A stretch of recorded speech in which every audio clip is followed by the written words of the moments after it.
कमीर चीचा वतनी road पर तवील अरसे से हादसात का बायस बनने वाला खतरनाक गड्ढा बिलाखिर मुस्तकिल बुनियादों पर बंद कर दिया गया, जिस पर शहरियों ने इत्मीनान का इजहार किया।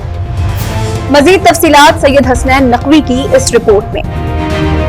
कमीर चीचा वतनी रोड का खतरनाक गड्ढा मुस्तकिल तौर पर बंद, शहरियों ने सुख का सांस लिया। रिपोर्ट सैयद हसनैन नकवी और आप देख रहे हैं आज तक पाकिस्तान न्यूज साहिवाल। कमीर चीचा वतनी रोड पर वाक़ खतरनाक गड्ढा जो तवील अरसे से ट्रैफिक की रवानी में रुकावट और मुतअद्दिद हादसात का सबब बन रहा था, बिलाखिर मुस्तकिल बुनियादों पर बंद कर दिया गया, जिस पर शहरियों ने इत्मीनान का इजहार करते हुए मुताल्लिका इदारे की कार्रवाई को सराहा। इस अवामी मसले की निशानदही और मुसलसल पैरवी सिटी प्रेस क्लब रजिस्टर्ड कमीर के बानी और सदर सैयद हसनैन नकवी ने अपनी टीम के हमरा की। इससे कबल भी उन्होंने अपनी मदद आप के तहत गड्ढे को आर्जी तौर पर भरवा कर ट्रैफिक की बहाली की कोशिशें की थी, ताहम भारी ट्रैफिक के बायस गड्ढा दोबारा बन गया था। बादशाह सैयद हसनैन नकवी ने म्युनिसिपल कमेटी कमीर के चीफ ऑफिसर जाहिद फरीद तारड़ से फौरी नोटिस लेने की अपील की, जिस पर चीफ ऑफिसर की हिदायत के मुताबिक नवाज सैनिटरी सुपरवाइजर की निगरानी में कंक्रीट और सीमेंट के जरिए गड्ढे की मुस्तकिल बुनियादों पर मरम्मत कर दी गई। इस मौके पर city press club registered Kabir के बानी और सदर सैयद हसनैन नकवी ने चीफ ऑफिसर जाहिद फरीद तारड़ और म्युनिसिपल कमेटी के तमाम अमले का शुक्रिया अदा करते हुए कहा, उन्होंने कहा कि इस कार्य खैर में खुसूसी दिलचस्पी लेते हुए एक संगीन अवामी मसले के हल के लिए फौरी इक़दामात किए और बरवक्त अमल दरामद यकीनी बनाया,